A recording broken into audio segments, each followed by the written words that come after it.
Jy wat in die skadu van die allerhoogste sit, in die geheime plek, sal vir God kan sê, U is my bergvesting, my toevlug op wie ek vertrou. Want U sal my kom haal, by die diepste donker plekke, waar ek omring word deur die doodsgevaar. Ja, U vlerke van my toe, onder die troue vleuels vind ek my skuiling. Die vure is my skild, my bevryding.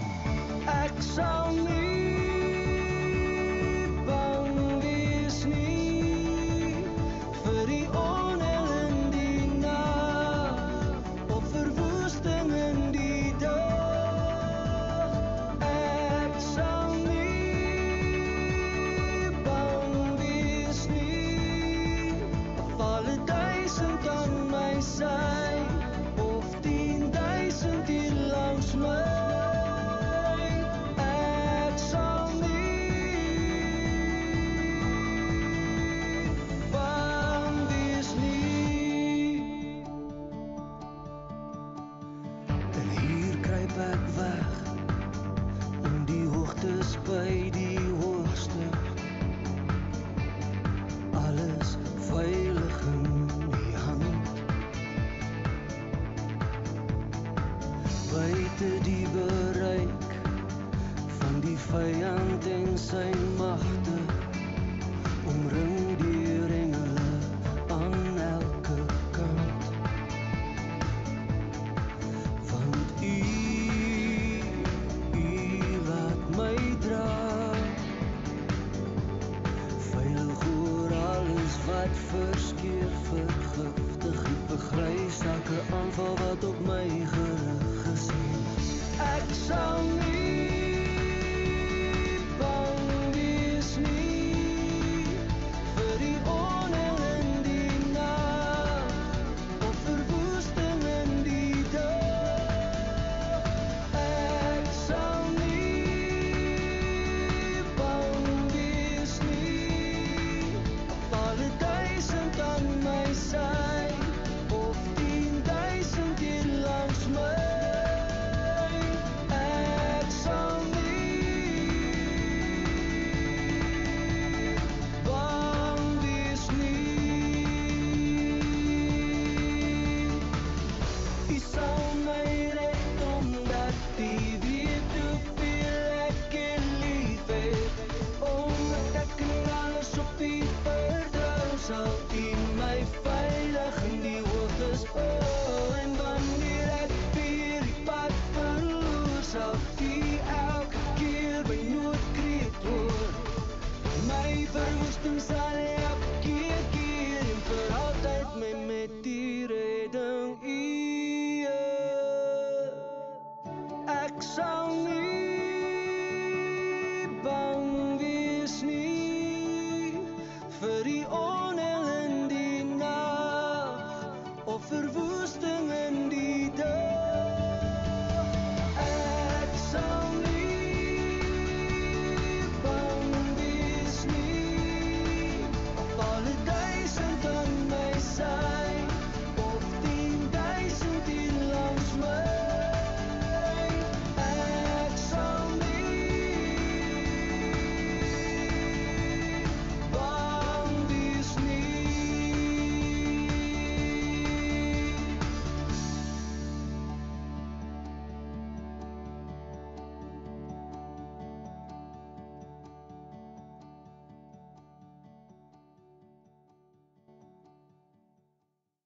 Geliefdes, geagte vriende, baie welkom by vandag se boodskap. Ek is pastoor Pieter Boysen van die JCR TMS familie in die Oosrand. As jy my verbinding wil tree, my nommer is 068 577 9817.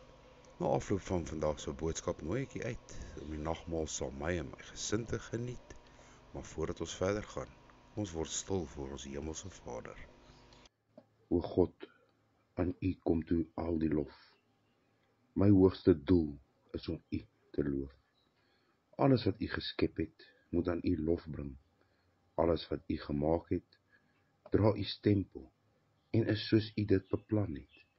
Die see, die land, die winterkoue, die somerhitte, die oggendlig, die aandskaduwee is vol van u. En u gee dit vrylik, sodat ek dit kan geniet. U is die koning van konings, die Here van die heersers. Volgens u wil kom regerings tot stand en val hulle. U hele skepping loof u. U heiliges prys u. Maak my ook een van u heiliges. Laat ek soos hulle wees en optree. En saam met hulle aan Jesus se voete sit. Mag my diens aan u altyd op u woord gegrond wees. My begrip van God afkom. My liefde hemels en heilig wees. My motiewe suiwer en opreg. En my hart nooit skuldig voor u sal wees nie. Bevry my van die sonde wat spontaan in my gedagtes opspring. Van my korrupte hart. Van die versoekings waaraan ek elke dag blootgestel word. Van die strikke wat daagliks vir my gestel word. Terwyl ek lewe, verkeer ek die heeltyd in gevaar. Hou u wakende oog altyd oor my en beskerm ons. Red ons uit die mag van hierdie aardse en geestelike vyande. En met die pynlike booshede waaraan ek myself blootstel en waaraan ek myself blootgestel het. Laat my 'n onbelemmerde en vreeslose verhouding met Jesus hê, totdat die nuwe lewe aanbreek. Mag ek tot aan die volëinding van tyd die belofte van my erfenis en die beste van die vrug van die Gees geniet. Laat my totdat die lewensreis voltooi is, ywerig daarna streef om aan alles soos Jesus Christus op te tree. My God, ek bid vir die wat siek is, die wat in hospitale verkeer, die wat in hospitale lê. Vader, hou jou hand van genesing oor hulle en verlig die wat pyn het. Vader, die wat alleen is, vertroos hulle en hou hulle in u hand. My Heer, is my gebed in Jesus naam en ek dank u daarvoor. Amen. Geliefdes, Romeine 12 vers 9 tot 21 en ook Romeine 13 vers 8 tot 10. Maar ons gaan net twee versies vandag aanhaal. Dit is Romeine 12 vers 21 en Romeine 13 vers 10.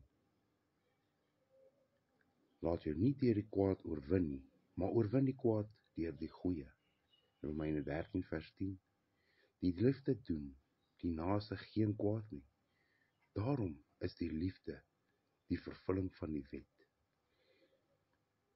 Geliefdes, laat jou nie deur die kwaad oorwin nie, maar oorwin die kwaad deur die goeie.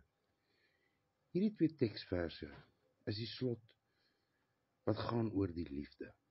Die kerk, met ander woorde ons, moet deur die liefde geken word. Die liefde moet ongeveins wees. Dit moet uit jou hart kom en dit moet blyk uit ons woorde en dade. Sonder dade beteken dit niks nie. Tot wie moet ons dan nou hierdie liefde uitgaan? Die liefde wat ons van Christus ontvang en geleer het, gaan spesifiek aan ons broers en susters in die Here. Daarom skryf Paulus vir ons in Romeine 12 vers 9 tot 29. Eers oor die broederlike liefde. Die liefde is egter nie beperk tot kerkmense nie. Die liefde moet uitgaan aan alle mense. Dink aan wat daar staan in Galasiërs 6 vers 10. Laat ons, terwyl ons die geleentheid het, aan almal goed doen, maar die meeste aan die huisgenote van die geloof. Nou die geloofsgenoot het inderdaad 'n voorrang, het 'n voorkeur. Ons moet aan hulle goed doen, ook aan hulle wat nie in ons huis is nie. Maar dit sluit nie uit die liefde vir ander mense nie, wat nie aan die kerk behoort nie, of wat aan jou huisgesin behoort nie. Dit gaan veral oor daardie liefde in die gemeente van ons teks. Hoe moet dit, wanneer ons geen liefde dan terug ontvang? Wanneer dit so te sê van een kant af kom? Wat moet ons maak as ons naaste ons kwaad aandoen? As die naaste my vyandig gesind is, of selfs vervolg? Ons natuurlike hart beantwoord die vraag baie vinnig. My hart sê, die liefde kan nie net van een kant af bly kom nie. As iemand my kwaad doen, dan is daar van my kant af geen ruimte vir liefde meer nie. Dan betaal ek hom in gelyke min terug. As hy my seer maak, dan verdien hy ook om deur my seer gemaak te word. Maar laat hy dan maar seer kry. As hy my oor die skouer aankyk, dan kyk ek hom oor die skouer aan. Geliefdes, is dit nie hoe ons dikwels reageer teenoor die sogenaamde vyande nie? Maar wat sê die skrif? Wat sê die woord van God vir ons? Seën die wat jou vervolg, seën en moenie vervloek nie. Vergeld niemand kwaad met kwaad nie. Die teks wat alles saamvat met die woorde, laat jou nie deur die kwaad oorwin nie, maar oorwin die kwaad deur die goeie. Laat jou nie deur die kwaad oorwin nie, oorwin die kwaad deur die goeie. Paulus is baie realisties wanneer hy ons aanspreek oor ons verhouding teenoor die naaste, wat ons seer maak. Met ander woorde, hy ken ons harte, want hy is ook daar. Ook ons stryd om werklik op 'n Christelike manier te reageer. Want daarom sê hy vir ons, laat jou nie deur die kwaad oorwin nie. Wat is dit om deur die kwaad oorwin te laat? Dit is wat Paulus in die volgende verse vir ons genoem het. Vergeld niemand kwaad vir kwaad nie, vers 17. Vers 19, moenie julle wreek nie, vers 14, en moenie vervloek nie. Mense kan jou baie seer maak. Mense kan selfs jou lewe byna onmoontlik maak. Hulle het jou verskriklik verneder, sodat dit lyk asof jy nie meer goed kan doen of funksioneer nie. Dit kan gebeur in ons samelewing. Dit kan selfs by die kerk gebeur, by ons werke, by die skool. Baie mense is tans gefrustreerd by hulle werke. Hulle voel dat hulle verneder word. Of hulle voel hulle word verontreg deur werkers wat nie funksioneer nie, wanneer en vanweë hulle gebrek aan motivering en ervaring. Daarby word hulle ervaring en gawes nie meer gewaardeer nie. Moontlik omdat hulle 'n verkeerde velkleur is. Of wat ook al. Wat moet hulle met die mense wat dit veroorsaak maak? Watter gevolg het ons in so 'n situasie? Is daar soms nie 'n gevoel van ek sou wens dat hulle ook swaar kry, of dat hulle verdwyn van hierdie aarde af nie? Geliefdes, dit kan ook in ons kerk gebeur. Ons is nie almal so lief vir mekaar nie. Miskien dink iemand, Paulus het gesê, wees hartlik teenoor mekaar met broederlike liefde. Maar wat sien ek daarvan? Jy moet eers sien hoe kerkmense my behandel het en nog steeds behandel. Hoe hulle my verneder en dit vir my onmoontlik maak om goed te funksioneer. Ek sou wel wil sien hoe hulle in so 'n situasie sou reageer. Ek wens dat hulle dit op 'n een of ander manier erger sou meebring. Ons kan dink aan ons persoonlike beledigings. Dat iemand my voortdurend benadeel, my of my gesin seermaak. Hoe gaan ons daarop reageer? Kan ons dan kwaad vir geld en die mens of persone in gelyke munt betaal? Soms sien ons dit wel gebeur in gesprekke. Een skerp opmerking word onmiddellik gevolg deur 'n ander skerp opmerking. Mense probeer mekaar in gelyke munt terugbetaal. Die vergadering van een word beantwoord met die veragting van 'n ander een. Ensovoort kan ons aangaan met oproep, met voorbeelde.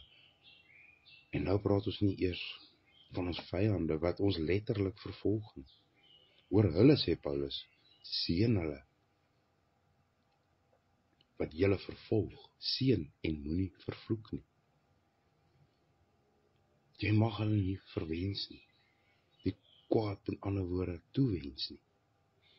Ons kan ook dink aan die korrupte beamptes, die korrupte regerings, aan rowers en gewelddadiges in ons land.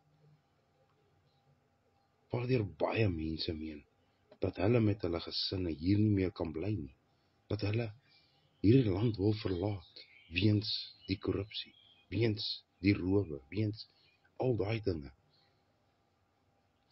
Maar laat ons eerlik wees, wens ons soms nie ook dat hulle net kan doodgaan en weggaan en verdwyn nie. Liefdes, besef u wat u doen, wanneer u selfs wreek in u gedagtes, met u woorde of met u dade. U doen dit asof u self God is. U gaan dan op God se regterstoel sit. U sal dit self wel reël. Laat dit nie aan God oor om die kwaad te vergeld nie. U laat geen plek vir die troon van die Here nie. Hy sal die kwaad straf. In die skrif sê God immers vir ons, aan my kom die wraak toe. Ek sal vergeld, spreek die Here. U wil egter self die kwaad wat die naaste aan u aangedoen het, straf. Maar dit kom ons nie toe nie. Daarvoor het God die owerhede gegee as sy dienaars om die wat kwaad doen te straf. Bovendien is u daarmee te vroeg. Wat is die reg van God? Word die kwaad eers ten volle gewreek wanneer die maat van die sonde vol is. En voor die tyd is daar altyd nog pad terug. 'n pad van bekering. 'n lewe vanuit Christus. Die Here is immers lankmoedig, geliefdes. Hy stel die volle bestrawing van die sonde uit. Hy laat ook oor die vyand sy son skyn, totdat hulle op hulle vyandskap opgee, of totdat die maat van hulle vyandskap vol is. So doen die Here dit.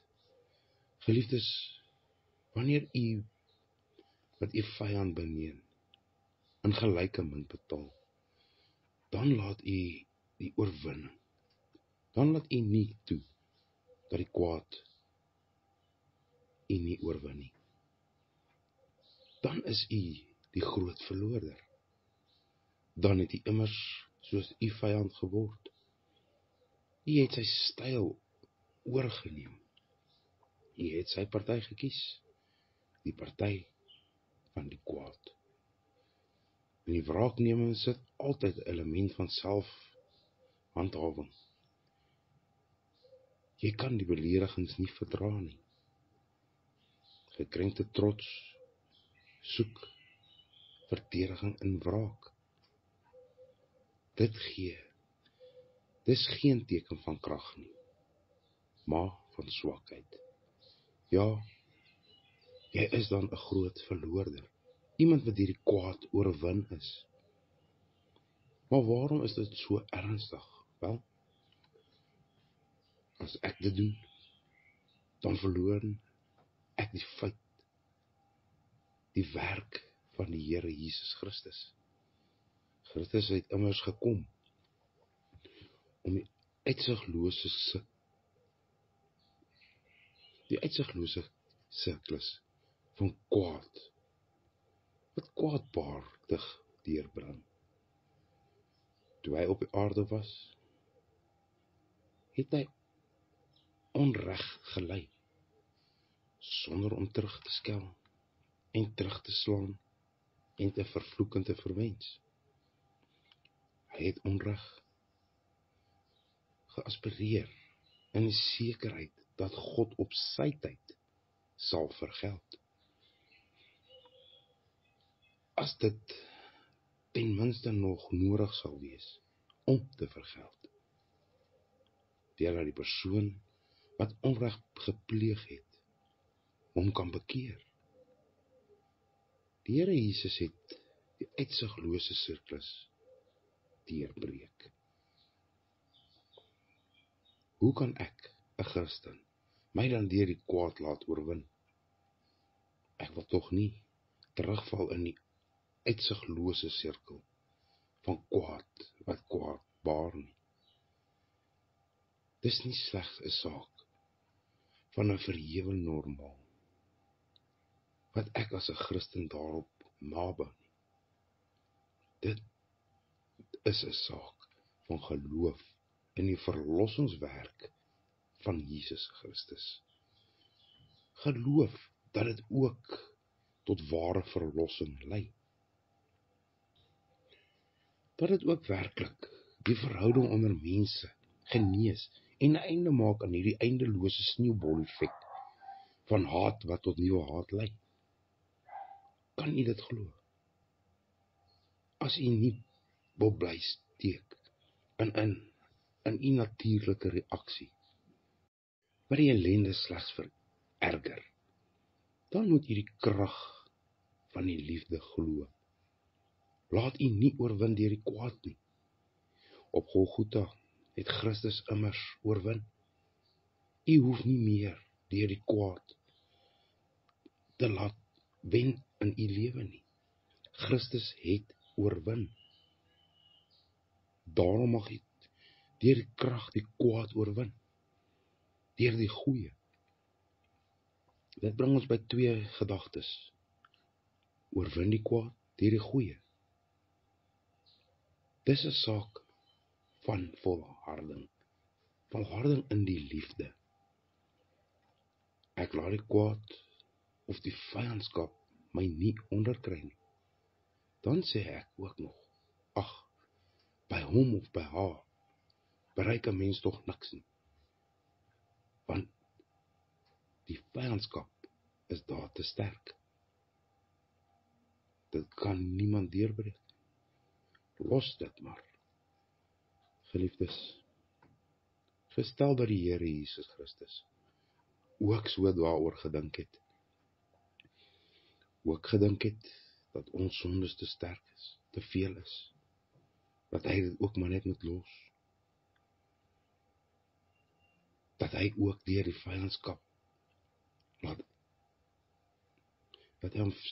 vyandskap laat intimideer het. Dat hy ook sou sê, ag, los hom of haar. En soveel haat teenoor my en teenoor God. Ek hoef daar nie te begin nie. Wel, dan was ons nog onverlosse mense. Dan sou ons tog altyd as haters van God en haters van mekaar gelewe het. Maar die Here Jesus het hom volkome blootgestel aan die haat van mense.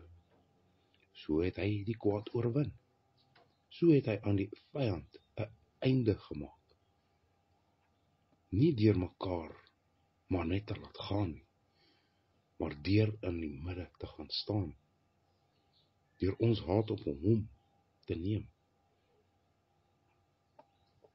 En nou strek hy sy genesende hand uit na die wêreld wat so vol haat is. Hy steek sy hand uit om ons te genees, om ons genesing te bring. Geliefdes, daarom sal ons moet navolg. Die vrug van sy werk moet immers sigbaar word in ons lewens. Glo jy dat jy afhanklik is van sy werk? Glo jy dat Christus die vyandskap werklik genees? Wys dit aan, ook in u lewe. Oorwin die kwaad deur die goeie. Deurbreek die vyandse en genees dit. Deur elkeen wat op hom vyhandig teenoor jou opstel, benader hulle met liefde. Deur goed aan hulle te doen. Paulus skryf, seën die wat julle vervloek. Ja, ek slaag miskien wel daarin om nie terug te slaan nie, om hom of haar nie in gelyke munt te betaal nie, maar my gedagtes. Dit is baie moeilik om in my binneste geen gevoel van haat of wrok te hê nie. Maar nou vra die Here nog meer aan ons. Seën die wat jou vervloek. Wens die mens, die persoon, voorspoed en geluk toe. Gaan bid vir hom.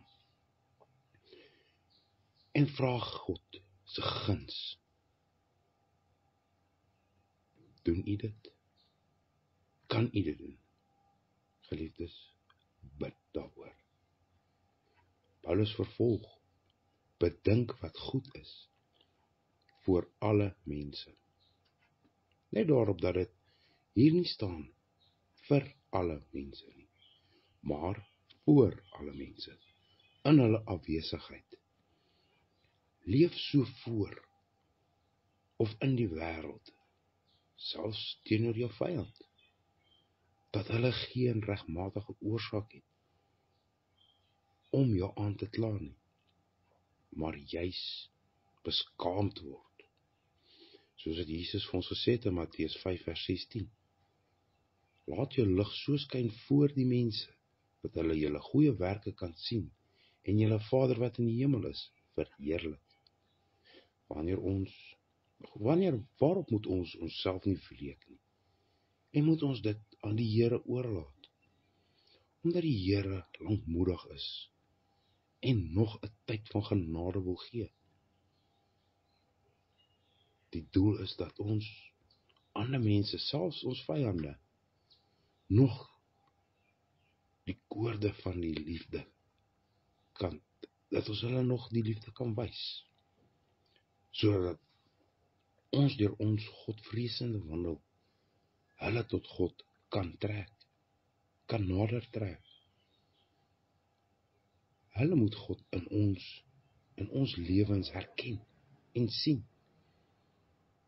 Dit kan slegs gebeur wanneer ons werklik God se beeld begin vertoon. Ook in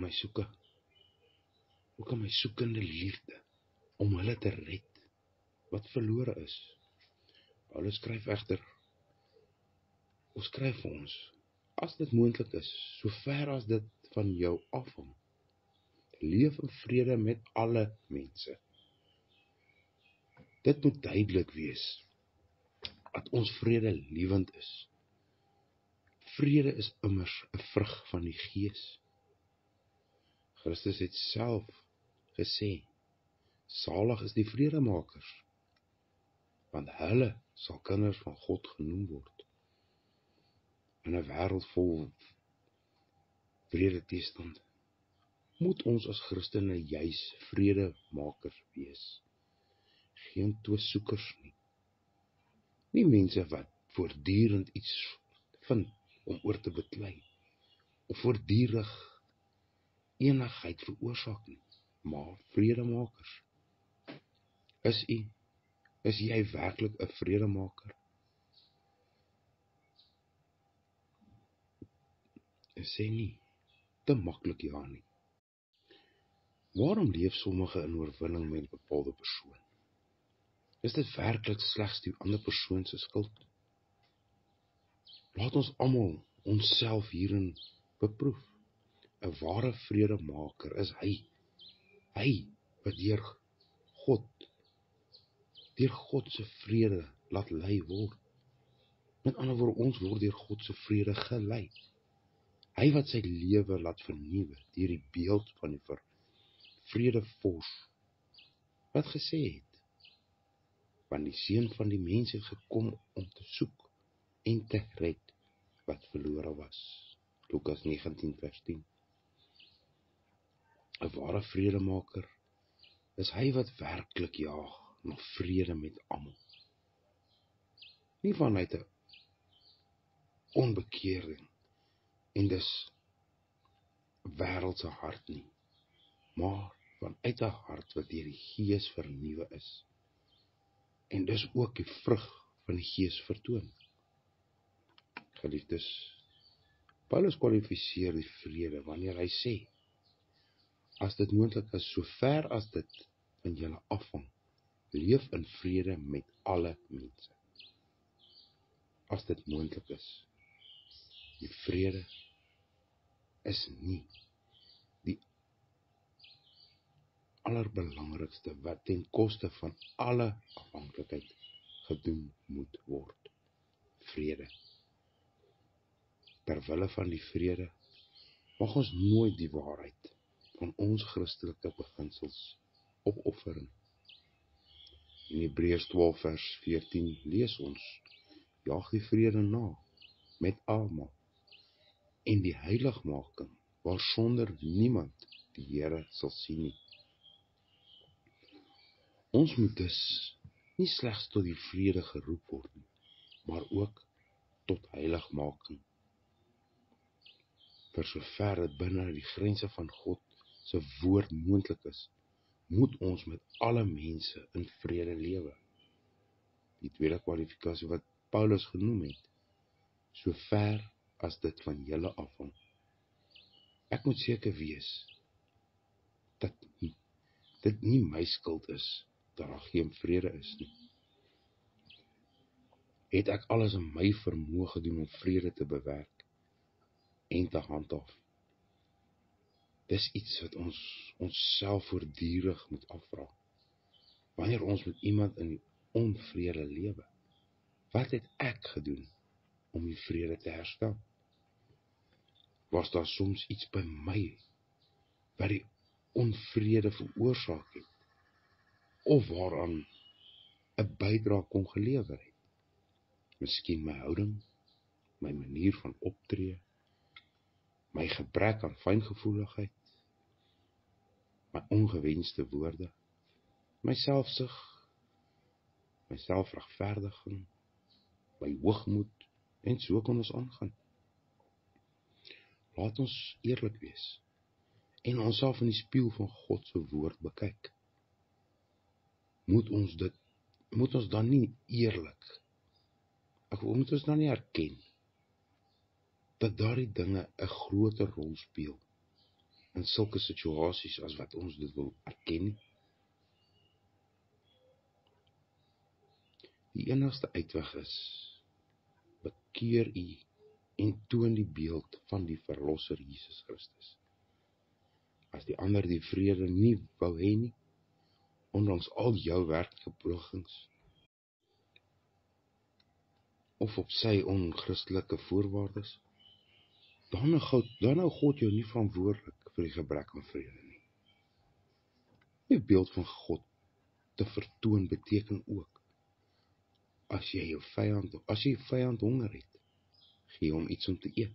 As hy dors het, gee hom iets om te drink. Romeine 12 vers 20. Dit is duidelik dat dit nie tot sy letterlike betekenis beperk word nie. Dat hy op alle verpligtinge tot barmhartigheid. Alleen deur so te doen, vertoon u die beeld van ons Vader. Want so het hy ook gedoen. Hy laat sy vyand nie honger nie, en ook nie dors nie. Maar hy laat sy son op hulle ook skyn, en gee reën op sy tyd. Hy gee hulle iets om te eet, en iets om te drink. So hoop hy vurige kole op hulle hoofde.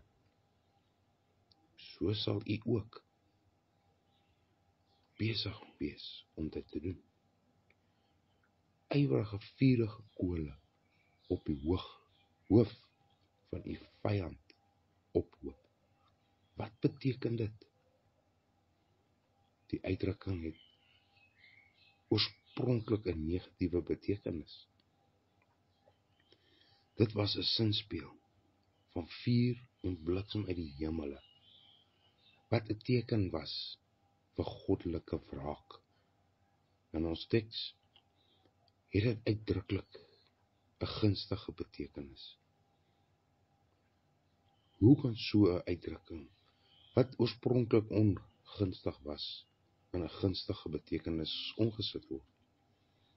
Dit kan op hierdie manier, wanneer iemand my kwaad doen, of kwaad aangedoen het, wil ek hom graag terugbetaal.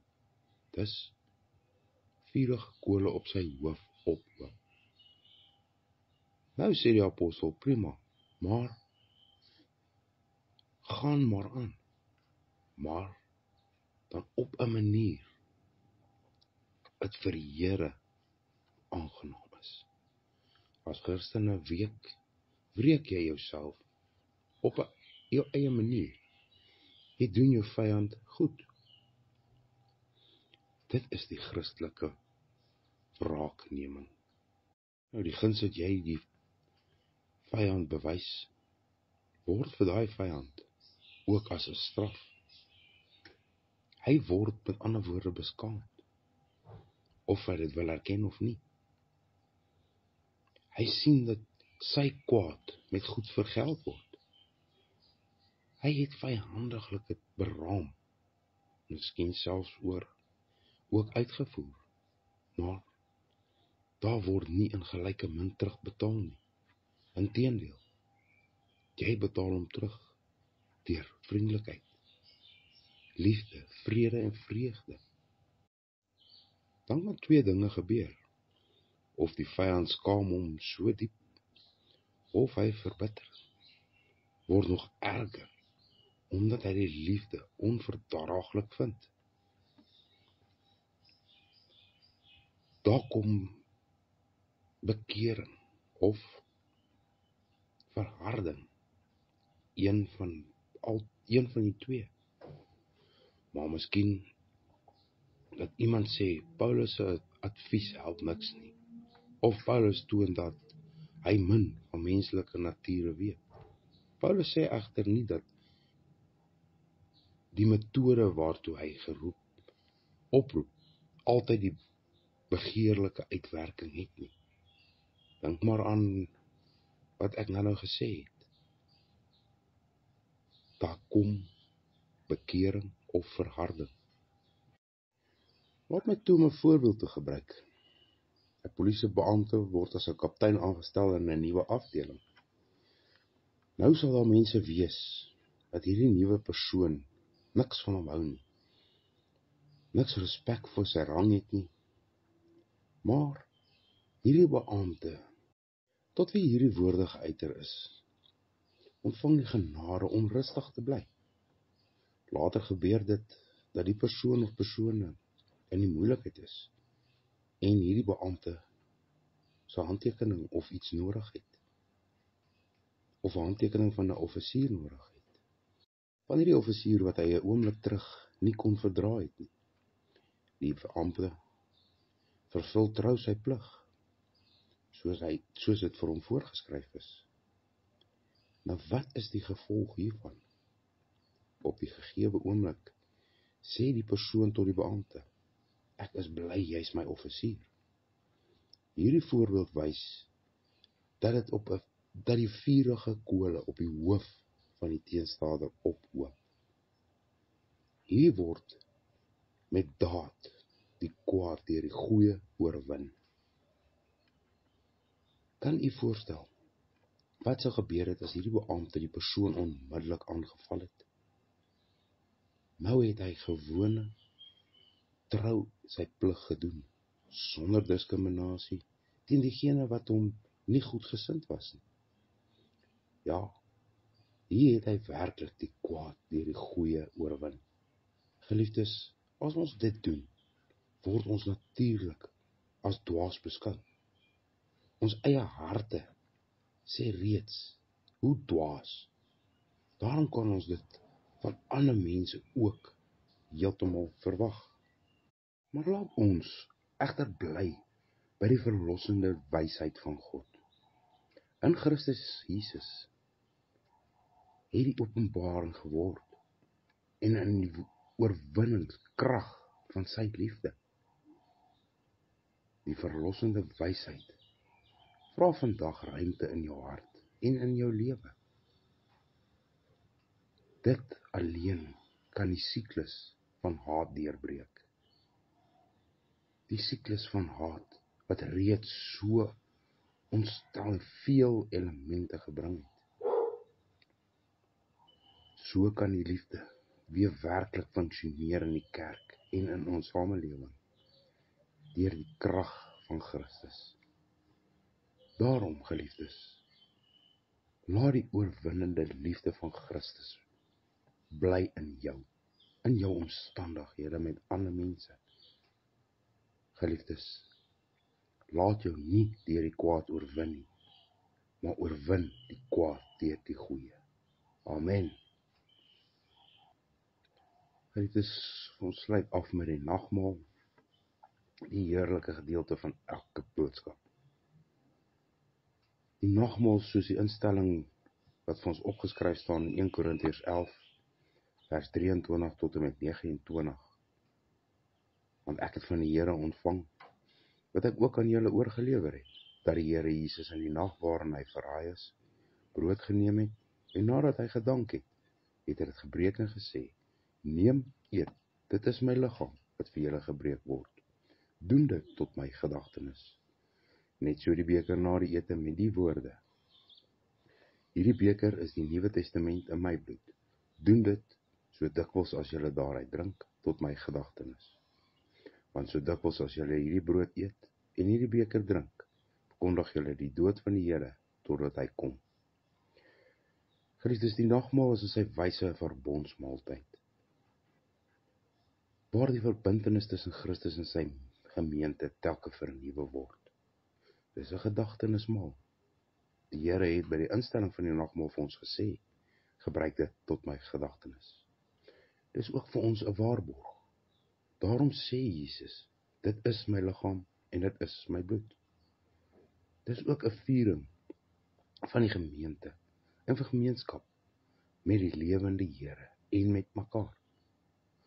Omdat dit een brood is ons, al is ons baie, saam een liggaam. Want ons het almal deel aan die brood. Dis ook vir ons 'n toekomsverwagting. Ons het in die nagmaal die versekering dat die Here een is met ons. Dis ook 'n vreugdefees. Hoewel ons as gemeente die nagmaal met erns vier, is dit tog 'n vreugdefees, waar die Heiland op 'n besonderse manier die vrug van sy lyding, sterwe en opstanding aan ons uitdeel.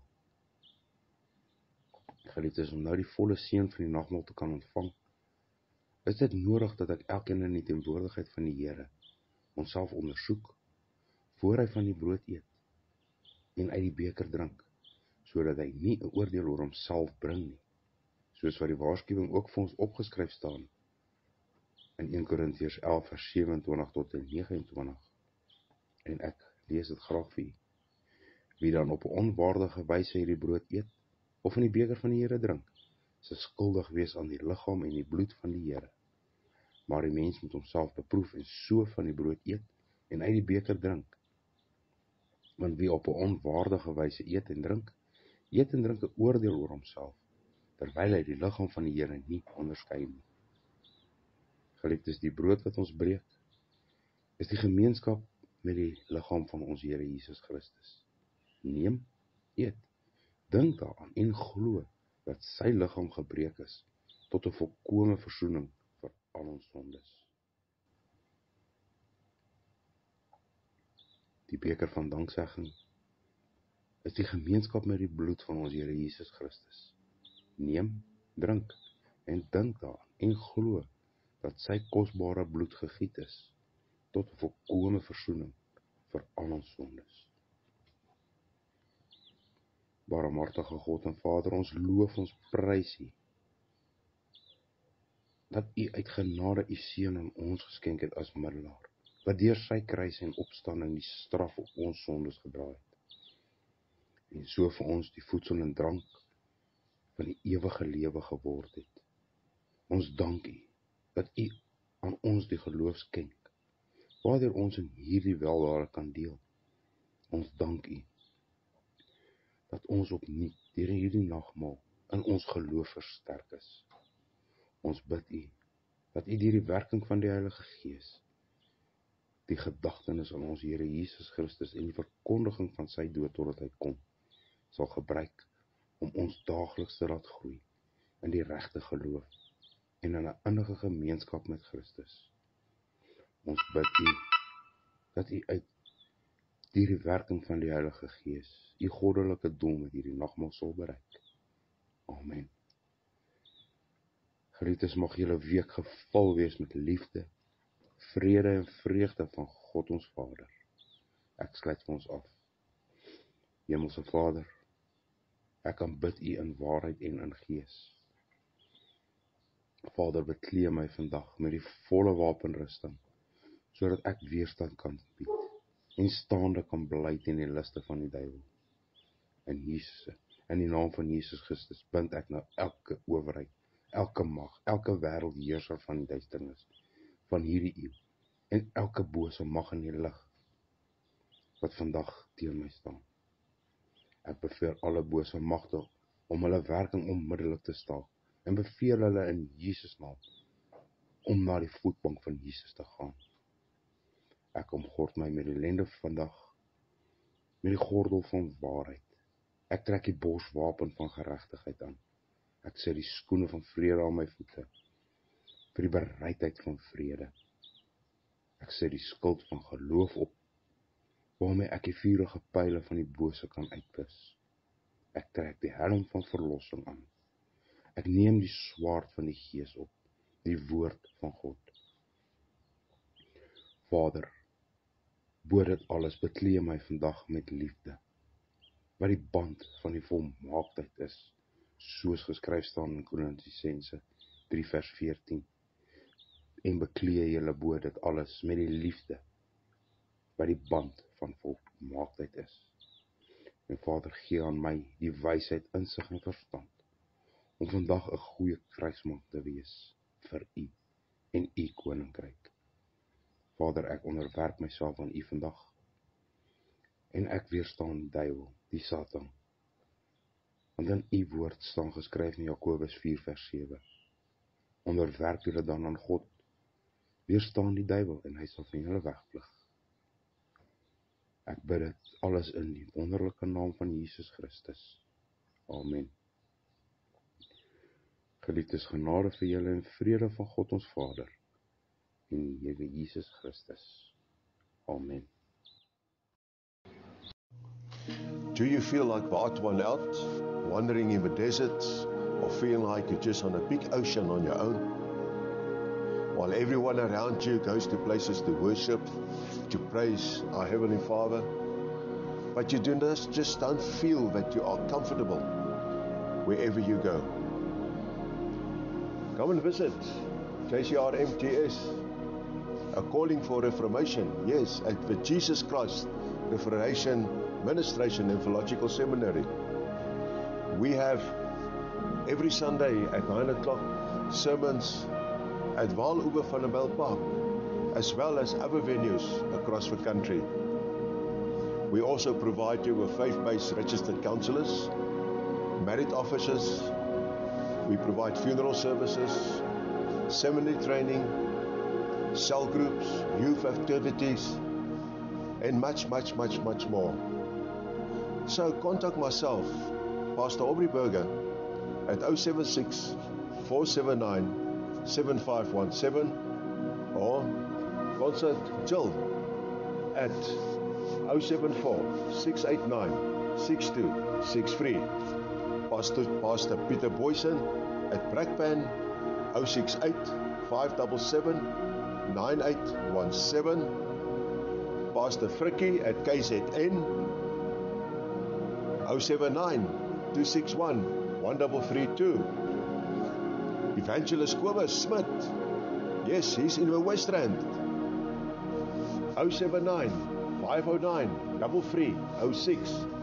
And then there's Pastor Barry in Primrose at 074 089 7849. There's no excuses anymore. Wherever you want us, you will find us. So, contact us right now.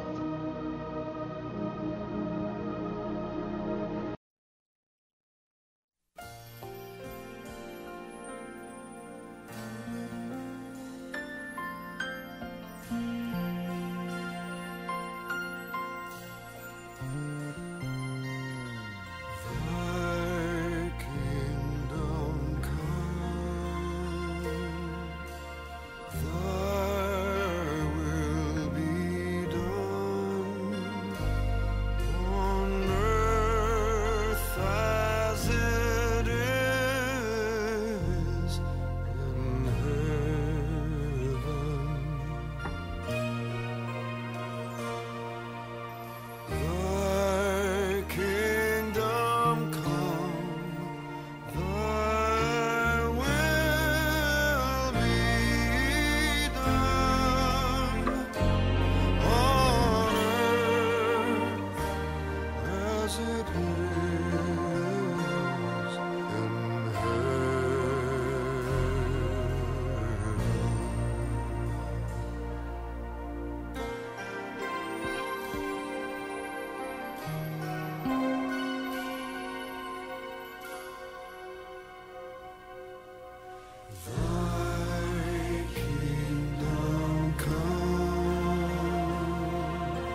John tells us about a city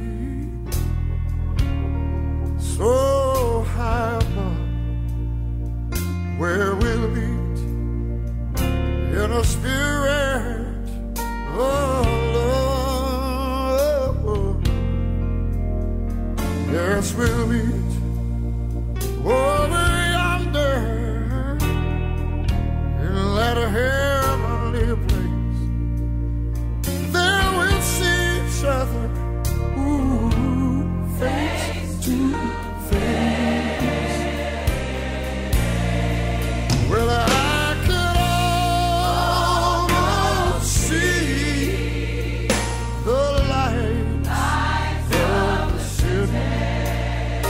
Oh, they're shining, shining down on me. I could almost see, oh, the lights of the city. Forever, Lord, I shall be free.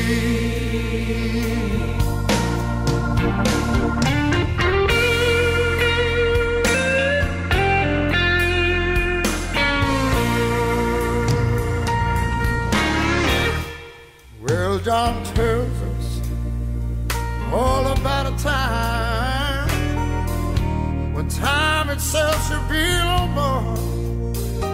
In the days when the